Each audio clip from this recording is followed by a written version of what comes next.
Olá, quem está assistindo esse vídeo, ele está sendo gravado para fazer uma apresentação da Igreja São Miguel Arcanjo, em Viqueque, Timor-Leste.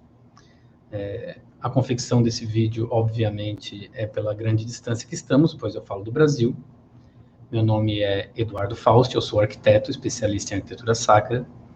O Padre Mário, que encomendou este projeto, Padre Mário da Costa Melo Cabral, ele me encontrou aqui no Brasil, pois eu tenho mais de 180 projetos de igrejas, já tenho uma carreira internacional aí com projetos no México, em Portugal também, e aqui dentro do Brasil, sendo um país continental, são mais de 100 cidades em 15 estados que eu estou aqui, então é a mesma coisa também, como se fosse muitos países dentro deste país. Já começo cumprimentando, né, o bispo de Balcal, Dom Basílio do Nascimento. Obrigado por me deixar entrar na sua casa. E, claro, agradeço a honra por poder participar deste projeto, e agradeço especialmente ao Padre Mário por ter entrado em contato e que eu possa fazer parte. Falando um pouco do projeto, deixa eu abrir aqui. Aí está. Este é o projeto da Igreja São Miguel Arcanjo. Vou mostrar alguns detalhes para aqui, quer dizer, digamos, o geral dele, para que vocês fiquem, entendam um pouco mais a estética dele para já, e depois a gente vai trabalhando cada parte que foi colocado.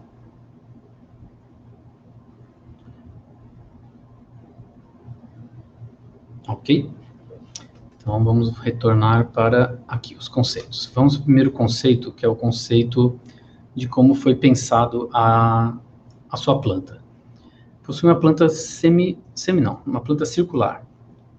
Essa planta circular, ela vem da origem, digamos, gostaria de fazer aqui algo específico que com certeza vocês sabem, mas vale a pena sempre voltar em todos esses conceitos. Então, o tempo inteiro eu falarei conceitos que vocês já conhecem, mas vale a pena buscar, pois tudo isso é muito catequético, e depois, ao longo do tempo, toda a comunidade poderá aprender com essas simbologias para que a catequese seja difundida e a palavra seja mostrada não só falada durante a missa, não só escrita, mas também no edifício, como a nossa tradição católica da Bíblia Pauperum, certo? Que eram os mosaicos e os vitrais nas igrejas que contavam toda a história. Isso passou para a nossa arquitetura de forma bastante simbólica e singela, né? De forma não tão clara. Mas isso tudo é muito catequético e faz parte da nossa tradição. Então, aqui começamos uma questão do Concílio Vaticano II, em que a igreja anda para frente, porém ela bebe nas suas fontes. E algo que consta nas nossas fontes é esta imagem do banquete pascal sendo feito com todos em torno desta mesa, né, numa forma circular, como eram, inclusive, nas primeiras basílicas, com o altar ao centro, o povo todo de pé em torno dele. Então, falando em beber das fontes, nós temos aqui uma fantástica relação com as fontes dos cultos feitos no Timor-Leste, com altares circulares, onde todos também, a Assembleia também se reunia em torno deste altar, os altares de forma circular. E assim como podemos beber nas fontes do cristianismo, também beber na fonte da cultura timorense, fazendo esta forma circular da igreja. Então, aqui veja nesta imagem que tem a forma da igreja, com a assembleia em torno do altar, em torno do grande banquete pascal. Veja que essa relação também está diretamente relacionado ao cesto albaco, né, esse instrumento sociocultural, religioso, inclusive, do povo, que também é em forma circular, e a sua trama é decorada conforme o gosto do do artesão, né, que está produzindo o cesto. Então, eu pensei em expor isto na arquitetura de forma que estas paredes em torno da igreja, elas são de tijolos, e esses tijolos formam uma trama tal que forma um desenho. Veja como esse desenho acima forma um desenho tal que gera também um desenho relacionado ao albaco. Lembra o albaco. E também, claro, tem a questão climática de ele ser vazado para que assim o vento possa entrar e tornar a igreja bastante fresca. Aqui temos mais uma questão de beber nas fontes, que é a arquitetura vernacular timorense feita de madeira com estruturas de madeira. Então, a ideia de buscar essa referência, tanto da arquitetura circular, um telhado bastante evidente, o telhado faz, digamos, forma estética da arquitetura vernacular timorense, e aqui veja a mesma ideia do telhado circular, ele delimitando a arquitetura. Falando da torre, a torre possui, obviamente, ela é só botar o olho nela que dá para notar que ela é a própria lança de São Miguel, certo? Ela é a estrutura que São Miguel utiliza, a lança ou a espada, que é o símbolo de São Miguel da derrota de Satanás, né, no Apocalipse. Mas ele tem uma relação, de novo, bastante ligada à cultura timorense, esta torre. A casa, uma Lulik, né, que é a casa de culto, ela é disposta ao centro da aldeia, da tribo, o termo que se usava era aldeia no livro. E ela tem como simbologia esse telhado alto e pontiagudo, o céu. Inclusive, eu notei até que o próprio sacrário da catedral de vocês possui um telhado assim sobre ele, né? Muito, muito simbólico, muito bonito, inclusive, essa ideia. E eu achei muito interessante essa parte que diz o seguinte, que por baixo da terra, na outra extremidade, que se aponta da casa de culto, é o céu, no outro extremo está o inferno, que é o mundo dos mortos, que simboliza as serpentes e os crocodilos. Não daria para dizer que é o inferno, isso que é mundo dos mortos, né? Então, não querendo usar a mesma simbologia diretamente, mas já fazendo a relação. Pegando essas relações estéticas, eu juntei esta ponta, eu criei esta área da ponta da seta, usando algo próximo, digamos, algo que lembre, e ao mesmo tempo essa ligação do inferno com as escamas representadas, assim como neste desenho, que é uma representação de um desenho também timorense. Veja como sempre as escamas dos crocodilos são representadas por esses traços. Então eu coloquei como no rabo do crocodilo essas escamas aqui na torre. Então agora, fazendo uma relação direta com o cristianismo, temos não só o credo, né, que é da oração, mas também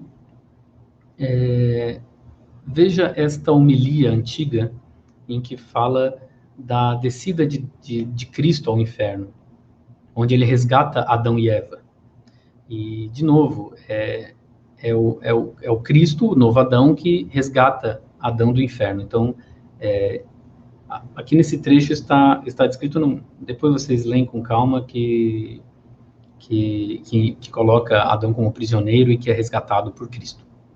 Então, aqui está a passagem de Cristo, que desce ao inferno e sobe, veja aqui os crocodilos, a terra dos mortos, vence a terra dos mortos, passando pelo céu, que é a casa cultual, a Uma Lulik, e aqui em cima a cruz, né, que está lá no céu, que é onde alcança, onde Cristo, este que consegue fazer todo este visito Sheol, o inferno, e consegue alcançar o céu, o nosso Salvador.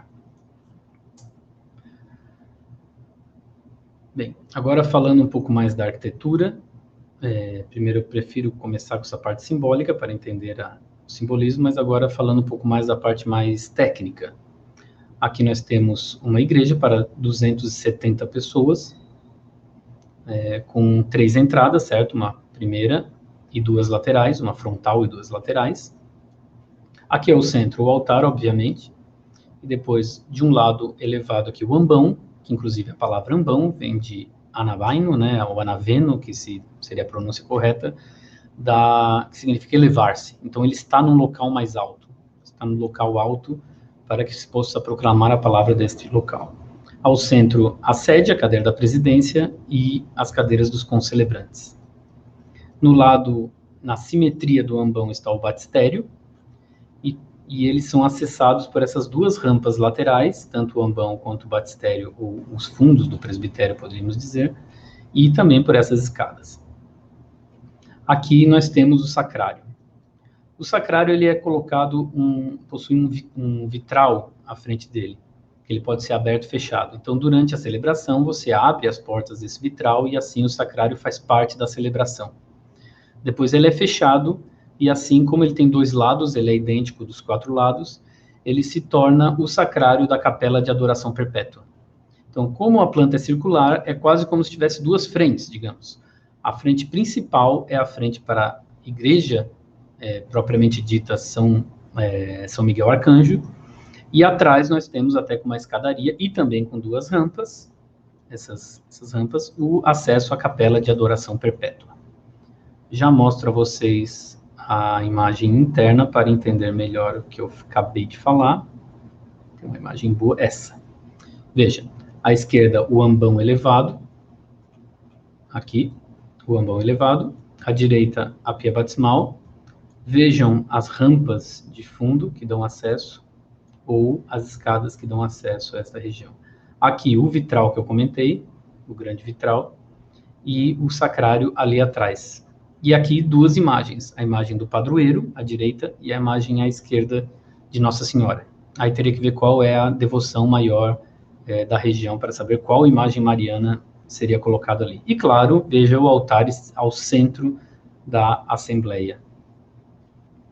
Aqui tem um detalhe interessante, que veja, não só a questão, que aqui já dá para entender bem como o povo está em torno do altar, como também aqui fazemos outra relação da nossa cultura, da nossa tradição cristã católica, que é a do domo, né? O domo nas igrejas, ele sempre simboliza o céu.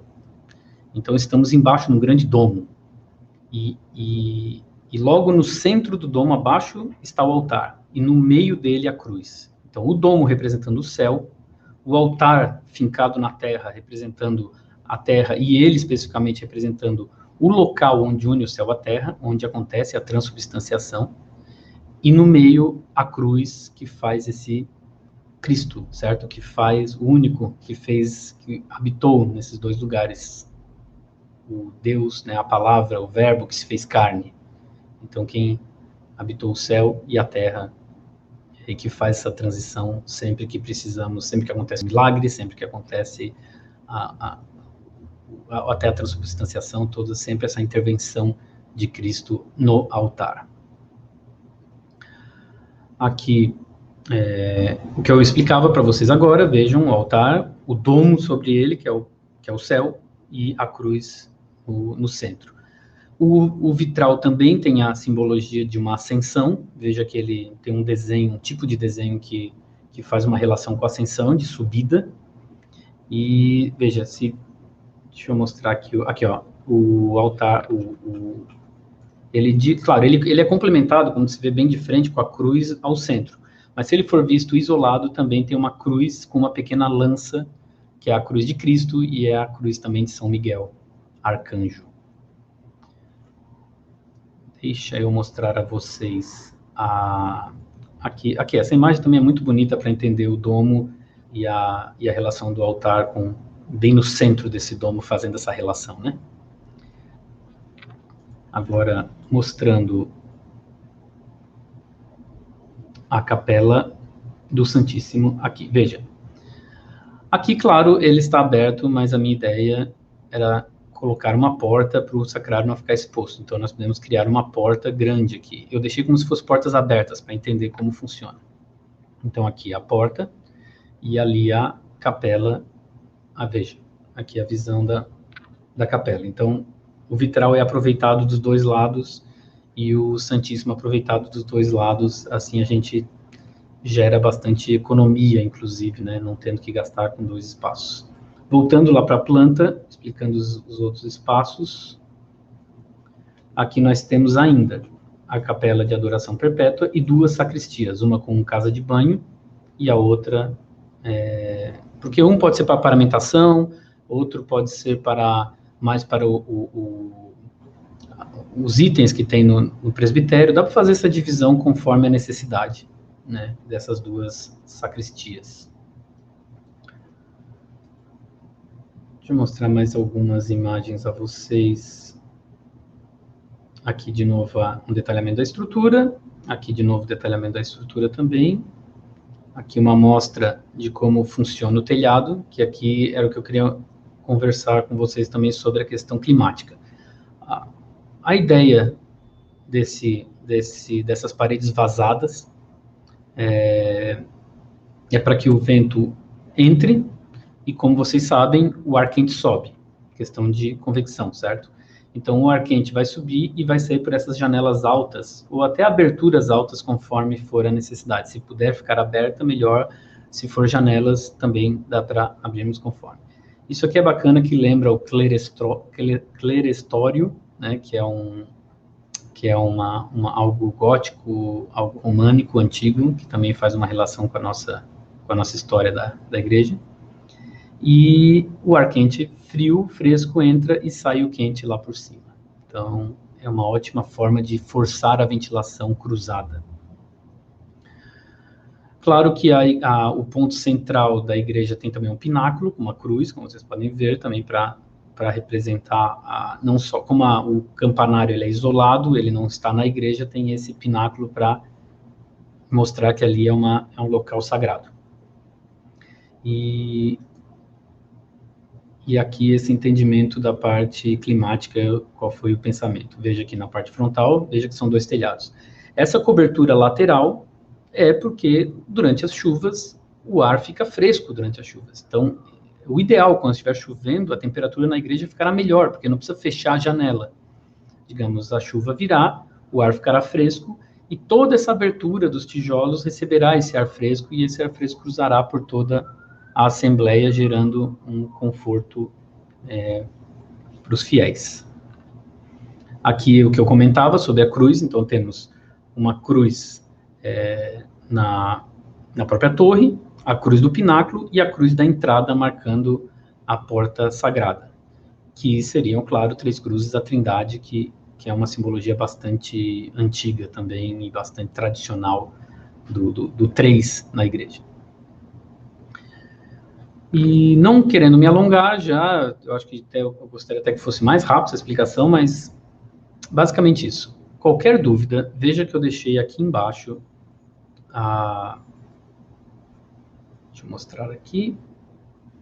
Bem, aqui abaixo do meu nome está está todos os meus contatos. Por favor, fiquem totalmente à vontade em entrar em contato, em mandar qualquer mensagem. Tanto pode ser pelo WhatsApp, Telegram, esses de comunicação, que este é o meu número, né, o mais 55 aqui do Brasil, depois tem esse resto do número. E claro, lá acima estão alguns contatos, quem quiser conhecer mais sobre o trabalho, que esse primeiro é o site, faust.arc.br, depois é o e-mail, e depois embaixo o Instagram, que eu sempre, que digamos, é o mais atualizado, é o que tem mais novidades e igrejas que eu estou fazendo aqui sempre, obras que estão saindo aqui sempre. Aqui, no caso, aqui no meu espaço, porque essas igrejas são em vários locais diferentes. Gostaria de agradecer novamente a Dom Basílio e ao Padre Mário por me receber aí nas suas casas. E, claro, gostaria de ter feito essa explicação ao vivo aí no Timor-Leste, mas, infelizmente, né, toda essa questão da pandemia não me deixou. Muito obrigado. E nos vemos em breve. Aguardo o contato de vocês, tá bom? Um grande abraço.